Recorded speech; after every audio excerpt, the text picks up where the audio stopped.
শুকনো লঙ্কা ফোড়ন দিয়ে দিলাম, একটু সর্ষে দিয়ে দিলাম। সর্ষেটা ফুটে উঠছে, দেখছো?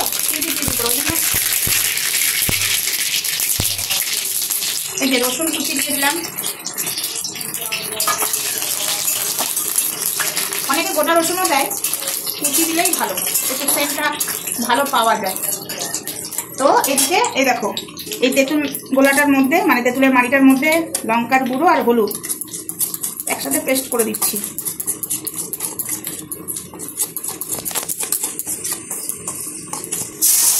এই যে দিয়ে দিলাম।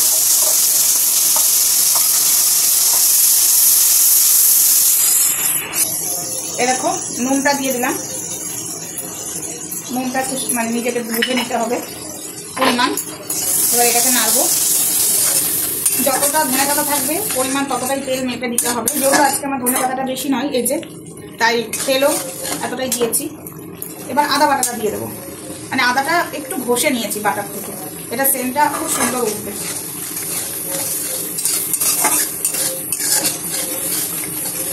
এটা গ্যাসটা একটু কমিয়ে দিতে হবে, হাই করলে হবে না, তাহলে পুড়ে যাবে। এই যে চিনিটা দিয়ে দিচ্ছি, ওটা তোমরা যতটা পারবে, মিষ্টি খাবে না বেশি টক খাবে সেরকম দেখেই দেবে। আমি একটুখানি কম দিলাম, একটু ঝাল ঝাল মিষ্টি মিষ্টি বেশ ভালো লাগবে। অনেকে বেশি চিনি দেয়, আমি কম দিলাম, যারা অতিরিক্ত মিষ্টি খায়।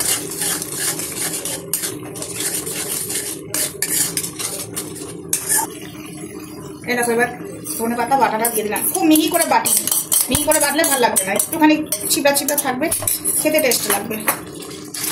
এবার এটাকে তোমরা চাইলে 2 মিনিট মিক্সড করেও নামিয়ে দিতে পারো, আর চাইলে 10 মিনিট ধরে মিশাতে পারো। এই যে এবার তোমরা চাইলেই তোমরা এটা দিয়ে মিক্সড করে নামিয়ে নিতে পারো, কিন্তু আর তোমরা যদি চাও যে না একটুখানি এটা ভালোভাবে করে মিক্সড করবো, গ্যাসের আগুনটা জ্বলুক, তো তোমরা রাখতেই পারো, করতেও পারো, যেভাবে করবে। কিন্তু আমি নামাবো না, আমি একটু ভালো করে এটাতে ফুটিয়ে নেব। এরকম বন্ধুরা হয়ে গেছে। এবার গ্যাসের এই যে ঘি দিয়ে দিলাম। চলো, তোমরা রেখেও খেতে পারো কাচের বয়ামে ঠান্ডা করে, কিন্তু আমি কাচের বয়ামে ঢালবো না, আমি এতেই রাখবো, কারণ এটা আমার বেশি দিন যাবে না, আবার করতে হবে আমাকে।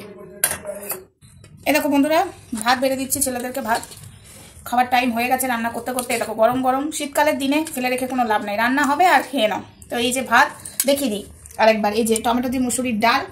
আর এই রেসিপিটা একটুখানি তোমাদের সাথে শেয়ার করতে পারলাম না, এটা কোনো একদিন শেয়ার করে দেবো। মটরশুঁটি দিয়ে ফুলকপি আলুর তরকারি, আর চাটনিটা তো তোমরা দেখলেই। এখন দেখছো কেমন হয়েছে, ভালো লাগছে না? তেল ছেড়ে এসেছে। তো যাই হোক, রান্না বান্না সব কমপ্লিট তো হলো, এখন ছেলেদেরকে খেতে দিই, তারপরে রান্নাঘর পরিষ্কার পরিচ্ছন্ন করব, সংসারের কাজও করি, বসে খাই না, রান্না বান্না করি, তারপরে সোশ্যাল প্ল্যাটফর্মে কাজ করি। এটা আমাদের কাজের জায়গা। হ্যাঁ, আমরা যারাই সোশ্যাল প্ল্যাটফর্মে কাজ করি, তোমরা বাজে কমেন্ট করো ঠিকই, তোমাদের খেতে কোনো কাজ নেই, ভিখারি বাচ্চা হ্যান ত্যান। আমরা সবাই ভিখারি, সবাই বড়লোক, আমরা কেউ বড়লোকও নয়, কেউ ভিখারিও নয়, ঠিক আছে? আমরা মানুষ। তো তোমাদেরকে একটা কথা বলি, এই সব কাজ ছেড়ে নিয়ে এই যে সোশ্যাল প্ল্যাটফর্মে কাজ, মানে আমরা ভিডিও করি, এটা আমাদের কাজের জায়গা, এখানেও আমাদেরকে টাইম দিতে হয়, এখানেও আমাদেরকে কাজ করতে হয়। তাই সংসার সামলিয়ে তারপর সোশ্যাল প্ল্যাটফর্মে কাজ করছি, ঠিক আছে? তাই বাজে কথা বলার আগে 10 বার ভাববে। তুমি এই যে বাজে কমেন্টটা করছো, সেই বাজে কমেন্টটা না করে একটা ভালো কাজ করতে পারো। তো ভালো কমেন্ট করতে পারো না, না তোমাদের দাঁড়াইতে হবে না। তো যাই হোক, চিটিংবাজরা চিটিংবাজকে সাপোর্ট করে, বাট আমরা করতে পারি না। তোমরা না কাজ করবে, সোশ্যাল প্ল্যাটফর্মে না অনেক রকমের নোংরামো চলছে, সেখানে যে বাজে কমেন্টটা করো কাজে দেবে, ঠিক আছে? তো যাই হোক, আজকের মতো ভিডিওটা আপাতত এইটুকুই। নেক্সট ভিডিওতে দেখা হচ্ছে, তখন সঙ্গে থেকো, ভালো থেকো, সুস্থ থেকো। আর আমার কেমন রান্না বান্না হলো একটুখানি কিন্তু কমেন্টে জানিও। চলো, টাটা।